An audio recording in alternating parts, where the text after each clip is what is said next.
Vous répondez aux emails à 23 heures, vous prenez des appels clients le dimanche, vous acceptez des délais impossibles parce que vous avez peur de perdre ce contrat juteux-là. Vous travaillez plus que jamais, mais vous avez toujours l'impression de courir après votre business au lieu de le diriger. Et au fond, vous le savez déjà, le problème, ce n'est pas que vous manquez de clients ou de compétences. Le problème, c'est que vous n'avez posé aucune limite. C'est presque normal de mon point de vue, parce que définitivement, je ne vois pas beaucoup de gens en parler, alors que c'est fondamental pour justement profiter du business que vous avez lancé. Personne ne vous apprend ça quand vous lancez votre entreprise. C'est quelque chose que j'ai appris moi-même à la dure. Je travaillais absolument tout le temps, jusqu'à pas d'heure. Je n'avais plus de vie personnelle en fait. Toute ma vie, c'était le travail. J'avais peur de ne pas gagner assez d'argent, de perdre des clients, des contrats, etc. Donc, je vais vous montrer comment poser concrètement des limites saines avec vos clients, avec votre entourage, dans votre organisation de travail, sans passer pour autant pour quelqu'un de difficile et surtout sans culpabiliser. Oui, c'est bien possible. Et si vous voulez construire un business qui tourne sans vous épuiser, les limites ne sont pas optionnelles. Bienvenue par ici pour les nouveaux sur la chaîne. Je suis Olivia Kenom, coach en productivité et business. Je travaille avec les salariés et entrepreneurs qui veulent mieux structurer leur business et optimiser la gestion de leur temps pour obtenir des résultats concrets et durables. Si mes vidéos vous sont utiles, surtout abonnez-vous. Ça m'aide énormément à développer la chaîne. Alors, je sais que les limites ont une connotation négative. Et certains d'entre vous se disent sûrement que les limites, c'est bien en théorie, mais que dans votre secteur, avec vos clients, ce n'est pas possible. Quand on dit poser des limites, on imagine quelqu'un de rigide, d'inflexible, qui dit non à tout. Et en tant qu'entrepreneur, on fait tout le contraire. On a tendance à dire oui à tout, justement. On se rend disponible tout le temps. On se plie en quatre pour satisfaire tout le monde. Et on pense que c'est ça, le professionnalisme.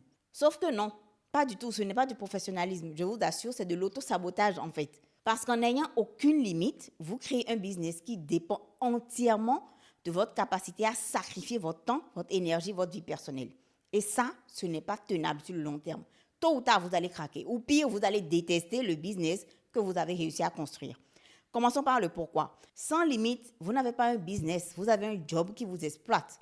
Sauf que le patron, c'est vous-même, en fait. Vous travaillez plus d'heures qu'en salariat pour un stress multiplié par 10 et souvent pour gagner moins au début. Et tout ça pourquoi? Pour avoir la liberté d'être votre propre patron. Sauf que là, vous n'avez aucune liberté si vous êtes esclave de votre business. Les limites, ce n'est pas être égoïste ou être difficile. C'est définir un cadre dans lequel vous pouvez travailler de façon durable. C'est décider à l'avance ce qui est acceptable et ce qui ne l'est pas, pour ne pas avoir à le renégocier en permanence dans l'urgence et dans l'émotion. C'est protéger en fait votre capacité à faire du bon travail sur le long terme au lieu de tout donner jusqu'à épuisement. Et contrairement à ce que vous croyez, vos clients ne veulent pas d'un entrepreneur qui n'a aucune limite. Ils veulent quelqu'un de fiable, de professionnel, qui sait gérer son activité, quelqu'un qui répond à leurs emails en 10 minutes un dimanche soir.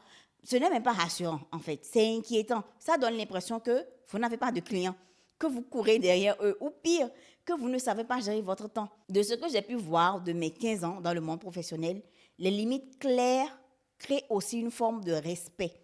Quand vous montrez que vous respectez votre temps, votre énergie, les autres apprennent à les respecter aussi. Quand vous acceptez n'importe quoi, tout le temps, vous envoyez le message que votre temps n'a aucune valeur en réalité. Et devinez quoi? Les gens vous traitent en fonction du message que vous envoyez. Donc, oui, poser des limites demande du courage au début. Ça demande d'accepter que certaines personnes ne soient pas contentes. C'est clair. Mais c'est le prix à payer pour construire un business sain qui ne vous détruira pas au passage, parce que ce n'est pas le but. Eh bien, malheureusement, c'est là que la plupart des entrepreneurs se font avoir. Vous avez peur de perdre un client, donc vous acceptez des choses que vous ne devriez jamais accepter. En tout cas, pas en faire une norme. Première limite à poser avec vos clients, vos horaires de disponibilité. Définissez clairement quand vous êtes joignable et quand vous ne l'êtes pas. Si vous travaillez du lundi au vendredi de 9 h à 18 h, précisez-le et tenez-vous à ça. Ne répondez pas aux emails le samedi matin en vous disant que ça va juste prendre 2 minutes. Parce que vous venez de leur apprendre qu'en réalité, vous êtes disponible le week-end. La fois suivante, ils vous contacteront le dimanche sans se poser aucune question.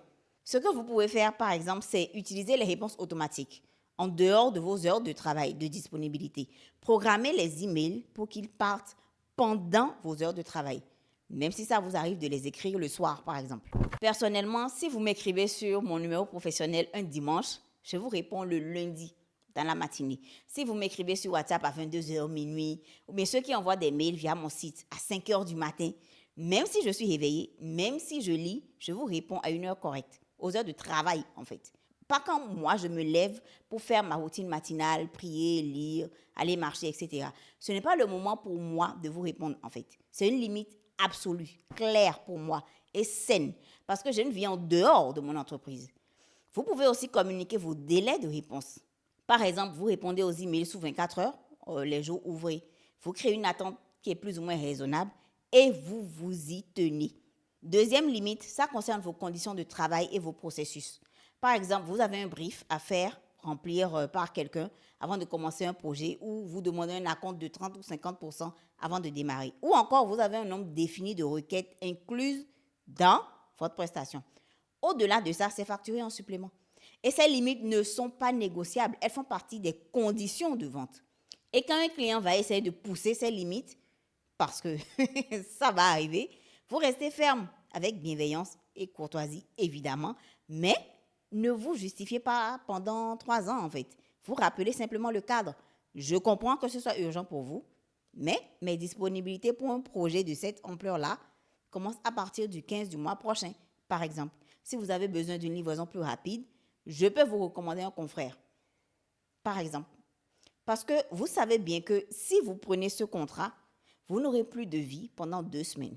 Vous allez travailler jusqu'à l'aube, courir derrière le temps jusqu'à épuisement. Et le client ne va pas couvrir vos frais si ça finit en burn-out. C'est un choix à faire, c'est à vous de voir. Je ne peux que me baser sur ma propre expérience et celle de mes clients pour vous recommander fortement de prioriser le long terme. Bien entendu, vous faites ce que vous voulez. Troisième limite saine, le scope du projet. Les clients adorent ajouter des petites choses en cours de route. Ah, mais tant qu'on y est, est-ce que tu pourrais aussi faire ça? Non. Non, vous ne pouvez pas aussi faire ça en fait. Enfin, si, vous pouvez le faire, mais ça s'appelle une extension de projet et ça se chiffre. Vous expliquez clairement que la demande sort du périmètre initial et vous proposez un devis complémentaire, tout simplement. Et s'il est prêt à s'engager sur cet ajout-là, vous y allez. Et les paiements, définissez vos conditions de paiement et appliquez-les sans exception. Paiement à 30 jours et par exemple, le client vous dit qu'il a des soucis de trésorerie. OK, relance automatique à J+35. Pas 3 mois plus tard, quand vous n'osez plus rappeler. Vous n'êtes pas la banque de vos clients. Votre expertise et votre temps ont un prix. Vous verrez que ces limites vont filtrer naturellement les mauvais clients. Ceux qui cherchent quelqu'un à exploiter vont partir. Et c'est tant mieux. Ils libèrent de la place pour les bons clients. Ceux qui respectent votre travail, votre temps, vos conditions. Et ces clients-là, ils n'ont aucun problème avec vos limites. Au contraire, ils apprécient de travailler avec quelqu'un qui est structuré, qui est rigoureux. Maintenant, parlons de votre entourage. Parce que quand vous êtes entrepreneur, tout le monde pense que vous êtes disponible tout le temps par défaut. Vous gérez votre emploi du temps, donc forcément, vous pouvez papoter en pleine journée, vous pouvez aller chercher les enfants du voisin, partir en balade à 15h un mardi. Non, vous ne pouvez pas. Enfin, si, vous pourriez dans l'absolu, mais vous ne devriez pas accepter systématiquement ce genre de proposition. Parce que votre entourage doit comprendre que même si vous travaillez pour vous-même, vous travaillez quand même. C'est votre activité professionnelle. Si vous travaillez de 9h à 18h, vous n'êtes pas disponible pendant ces heures-là. J'ai eu un peu de mal moi-même à faire comprendre ça, mais avec le temps, tout le monde finit par accepter. Vous ne pouvez pas répondre au téléphone pour discuter de la dernière série à la mode ou sortir faire du shopping n'importe quand. Vous travaillez. Communiquez ces horaires clairement et rappelez-les gentiment, mais fermement, quand les gens oublient, en fait, tout simplement. Créez un espace de travail physique aussi, si possible. Une pièce dédiée, au minimum, un coin dans votre maison qui vous sert de bureau. Quand vous êtes dans cet espace, vous travaillez. Ça aide votre cerveau à faire la distinction et ça aide aussi votre entourage à comprendre que vous n'êtes pas du tout en mode disponible. Vous êtes en mode travail. En fonction du domaine dans lequel vous travaillez, vous pourrez aussi parfois avoir des sollicitations gratuites. Tu peux juste regarder vite fait mon site, tu me conseilles gratuitement sur mon projet, tu m'aides pour mon CV, ça va te prendre 5 minutes. J'ai envie de vous dire, non, mais encore une fois, vous mettez la limite là où vous sentez. Votre expertise a de la valeur. Vous ne travaillez pas gratuitement, même pour des amis ou des cousins ou des proches. Moi, je n'hésite pas à dire non souvent. Je dis plus souvent non que oui. en fait. Si vous avez du mal, vous pouvez leur proposer un tarif préférentiel, si vous voulez. Mais ne cassez pas, en fait, la valeur de votre travail en le donnant gratuitement à tout le monde. C'est ça l'idée. Et apprenez à dire non sans vous justifier indéfiniment, en fait. Je ne suis pas disponible pour ça en ce moment. Point. C'est une phrase complète. Vous n'avez pas besoin d'expliquer votre agenda, vos priorités, votre charge de travail. Non. Non est une réponse tout à fait valable. Là, toutes ces limites qu'on a passées en revue sont plus par rapport aux autres. Mais n'oubliez pas que vous devez aussi cadrer les choses très clairement pour vous-même, dans votre propre organisation de travail. Parce que c'est bien beau de poser des limites aux autres, mais si vous ne vous en posez pas à vous-même, vous allez quand même finir épuisé, en fait. Et ce n'est pas du tout le but. Oui, vous êtes entrepreneur, vous avez de la flexibilité, mais flexibilité ne veut pas dire travailler tout le temps. Définissez vos heures de début et de fin de journée et respectez-les. Quand c'est l'heure d'arrêter, vous arrêtez. Vous fermez l'ordinateur, vous rangez les dossiers, vous passez à autre chose. Même s'il reste des choses à faire, et croyez-moi, il restera toujours des choses à faire. C'est infini. Si vous ne posez pas cette limite, vous allez travailler jusque tard le soir, rogner sur votre sommeil, votre vie personnelle et votre santé. Et à terme, vous serez moins efficace. Vous prendrez de mauvaises décisions et votre business va en souffrir. Travailler 70 heures par semaine ne vous rend pas productif. Ça vous rend inefficace et même malade, en fait. Le nombre de projets ou de clients simultanés aussi, c'est une limite à définir. Je vous raconte une petite anecdote.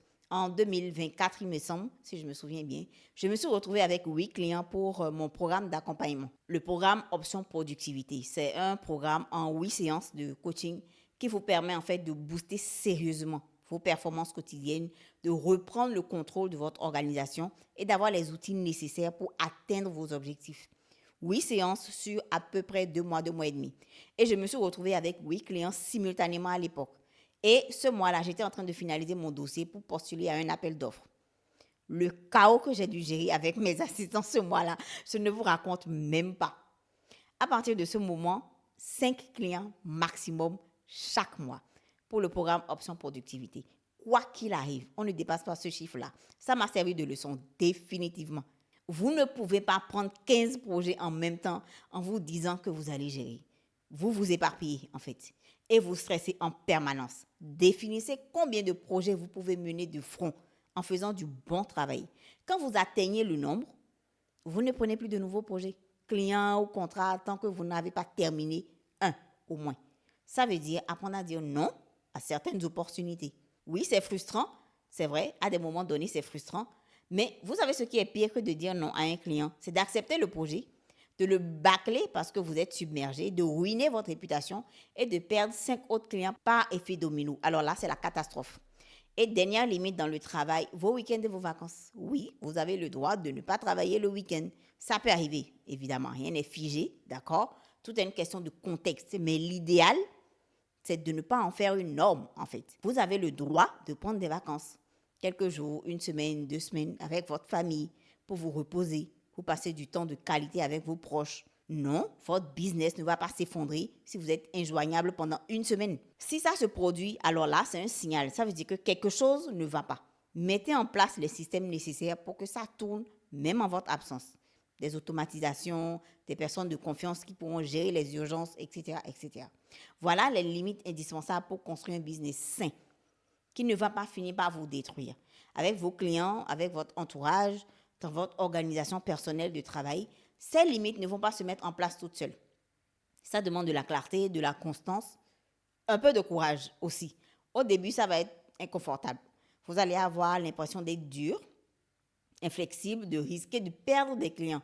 Mais vous savez quoi? Les clients que vous perdez parce que vous posez des limites saines, un cadre clair, ce sont des clients toxiques que vous ne vouliez pas de toute façon.